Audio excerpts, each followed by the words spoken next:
اعوذ باللہ من الشیطان الرجیم بسم اللہ الرحمن الرحیم انا فتحنا لك فتحا مبینا لیغفر لك اللہ ما تقدم من ذنبك وما تأخر ويتم نعمته عليك ويهديك صراطا مستقيما وَيَنْصُرَكَ اللَّهُ نَصْرًا عَزِيزًا۔ سورۃ الفتح ترتیب قرآن کے لحاظ سے یہ 48ویں سورہ ہے، 29 آیات 4 رکوعوں پر مشتمل ہے۔ صلح حدیبیہ کے بعد پیغمبر علیہ الصلاۃ والسلام مدینہ کی طرف عازم سفر تھے، اسی اثناء میں یہ سورہ مبارکہ نازل ہوئی۔ زمانہ نزول 6 ہجری ہے۔ اس سورہ مبارکہ کو سمجھنے کے لیے اس کے پس منظر کو سامنے رکھنا ضروری ہے۔ مایوس کن حالات میں اس سورہ مبارکہ کا نزول امید اور روشنی تھی، جب لوگوں میں عام احساس یہی تھا کہ صلح حدیبیہ میں اہل ایمان نے پسپائی اختیار کی ہے۔ اللہ تعالیٰ نے اس سورہ مبارکہ کو فتح مبین بشارت بنا کر نازل فرمایا۔ ان بلا شبہ ہم نے فتحنا لک، آپ کو فتح عطا فرمائی ہے، فتح مبینہ، واضح فتح۔ 6 ہجری کو ہی پیغمبر علیہ الصلوۃ والسلام نے خواب دیکھا کہ آپ کو اپنے اصحاب کے ساتھ عمرے کی سعادت حاصل ہوئی ہے۔ آپ نے اعلان کر دیا، آپ کے ساتھ 1400 لوگ تیار ہو گئے۔ یاد رہے کہ جب سے پیغمبر علیہ الصلاۃ والسلام اور آپ کے ساتھی ہجرت کر کے مدینہ آئے تھے، ان 6 سالوں میں واپس مکہ نہ جا سکے تھے۔ مشرکین مکہ کی طرف سے مسلسل حملے ہوتے رہے۔ 2 ہجری کو غزوہ بدر برپا ہوا، 3 ہجری کو غزوہ احد اور 5 ہجری کو غزوہ خندق، یعنی آپ کے سفر سے پہلے مشرکین مکہ کے ساتھ 3 بڑے معرکے ہو چکے ہیں، اور تینوں بار اہل مکہ نے پیش قدمی کی۔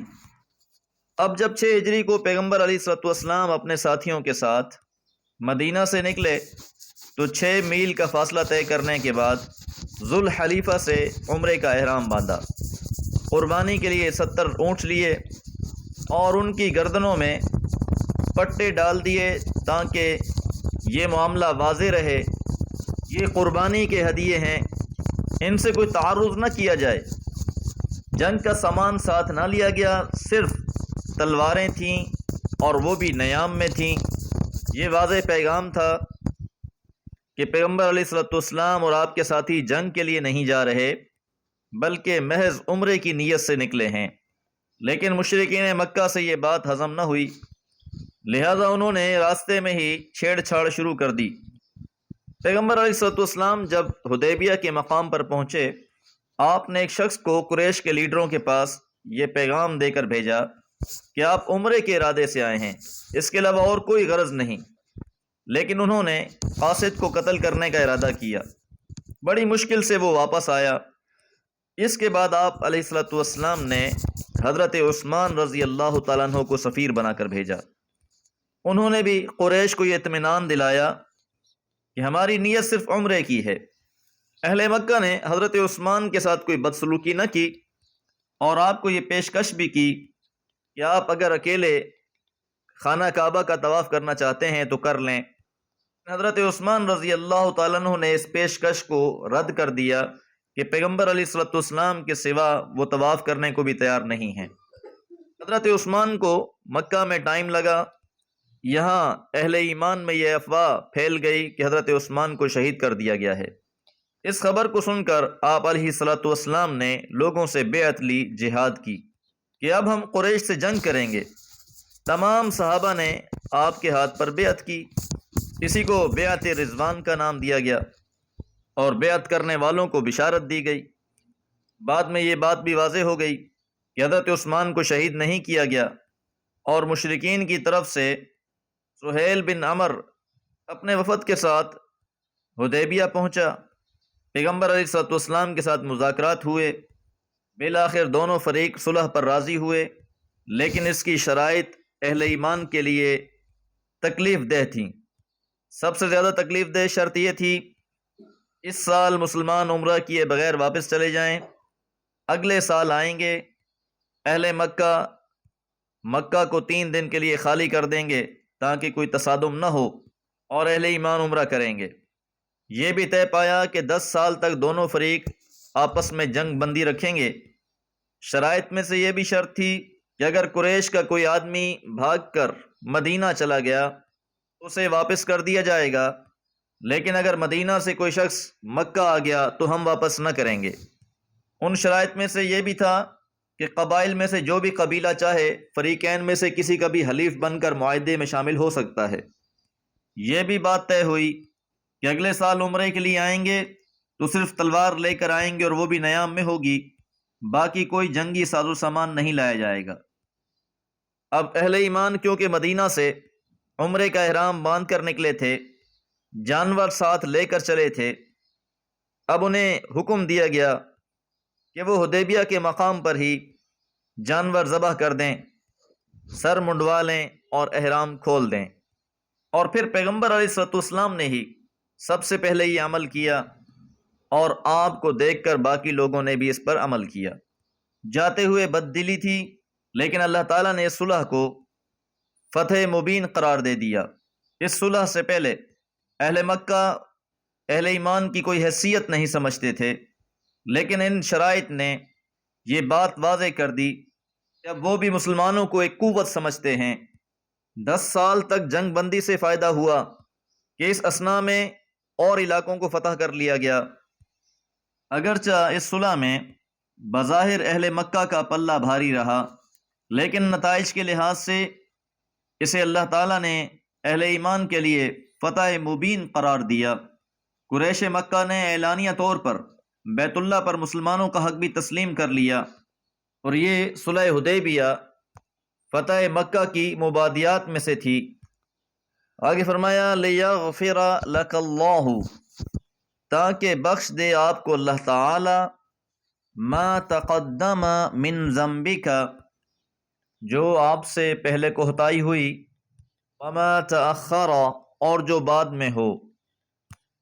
یہ بھی اللہ تعالیٰ کی طرف سے بشارت دی گئی ہے کہ آپ کے جو بھی معاملات ہیں، چاہے وہ پہلے کے ہیں یا بعد کے ہیں، اللہ ہر معاملے میں آپ سے درگزر فرمانے والا ہے۔ یاد رہے کہ لفظ ذنب کی نسبت عام انسانوں کی طرف ہو تو مراد گناہ ہوتا ہے، لیکن انبیاء کا معاملہ اس میں مختلف ہوتا ہے۔ انبیاء کی اللہ سے بہت زیادہ قربت ہوتی ہے، لہذا ان کے چھوٹے چھوٹے معاملات میں بھی اللہ تعالیٰ تنبیہ فرماتے رہتے ہیں۔ نابینا شخص کے آنے کی وجہ سے آپ کے ماتھے پر شکن آیا، اللہ تعالیٰ نے قرآن نازل فرما دیا، عبس وتولی ان جاءہ العامہ۔ تو انبیاء علیہم السلام اللہ تعالیٰ کی خاص تربیت میں ہوتے ہیں، لہذا ان پر نگرانی بھی اتنی ہی سخت ہوتی ہے۔ حضرت یونس علیہ السلام کا اپنی قوم کو چھوڑ کر چلے جانے کے معاملے کو دیکھ لیجئے کہ ابھی اللہ کا حکم نہیں آیا تھا، اور پھر ان کا مچھلی کے پیٹ میں جانا، اور پھر ان انبیاء کی شان اور عظمت اس لحاظ سے بھی دیکھیں کہ وہ اپنے ان چھوٹے معاملات کو بھی یاد رکھتے ہیں۔ جس طرح وہ حدیث شفاعت میں فرمایا کہ لوگ حضرت آدم علیہ السلام سے کہیں گے آپ اللہ سے شفاعت کریں تو آپ انکار کر دیں گے، آپ کو جنت میں ممنوع پھل کھانے والی بات یاد آ جائے گی۔ حضرت نوح علیہ السلام سے عرض کریں گے آپ بھی انکار کر دیں گے، آپ کو بیٹے کی سفارش کرنا یاد آ جائے گا۔ تو کہنے کا مقصد یہ ہے کہ انبیاء کی شان اور عظمت بہت اعلیٰ ہے، ان کے کسی بھی معاملے کو عامت الناس اپنے اوپر قیاس نہ کریں۔ اور اس فتح مبین کے بارے میں فرمایا وَيُتِمَّ، اور تاکہ وہ اللہ پوری کر دے نعمتہ، اپنی نعمت کو، علیک، آپ پر، وَيَهْدِيَكَ، اور آپ کی رہنمائی فرمائیں، صراطا مستقیما، صراط مستقیم کی طرف، سیدھی راہ کی طرف۔ جب یہ آیات آپ پر نازل ہوئیں آپ بے حد خوش ہوئے، آپ نے فرمایا لقد انزلت علی آیتان ہم احب الیہ من الدنیا جمیعا، کہ مجھ پر دو آیتیں نازل ہوئی ہیں وہ مجھے دنیا کی ہر چیز سے زیادہ محبوب ہیں۔ امام البانی رحمہ اللہ نے اس حدیث کو صحیح قرار دیا ہے، اور ان دو آیتوں سے مراد سورہ فتح کی پہلی یہ دو آیات ہیں۔ وَيَنْصُرَكَ اللَّهُ، اور اللہ آپ کی مدد فرمائے گا، نصراً عزیزا، زبردست قسم کی مدد، کہ اللہ کی نصرت پھر ایسی نصرت ہے کہ جس کو اللہ کی نصرت حاصل ہو جائے تو اس پر کوئی غالب نہیں آ سکتا۔ جس طرح سورہ آل عمران میں فرمایا ان ینصرکم اللہ فلا غالب لکم، بس اگر اللہ تمہاری مدد کرے تو تم پر کوئی غالب نہیں آ سکتا۔ وَإِن يَخْذُلْكُمْ فَمَنْ ذَا الَّذِي يَنْصُرُكُمْ مِنْ بَعْدِهِ، اور اگر اللہ مدد چھوڑ دے، اللہ رسوا کر دے، تو پھر کون ہے جو تمہاری مدد کرے؟ تو مدد تو ہے ہی اللہ کی طرف سے، لیکن یہاں خاص مدد کا تذکرہ ہے، اور یہاں پر وَيَنْصُرَكَ اللَّهُ، کہ اللہ آپ کی مدد فرمائے گا، نصراً عزیزا، اس کو بطور تاکید لایا گیا ہے کہ یہ اللہ کی نصرت حتمی ہے۔ جس فتح اور غلبے کا اللہ نے آپ سے وعدہ کیا ہے وہ حتمی ہے، یقینی ہے۔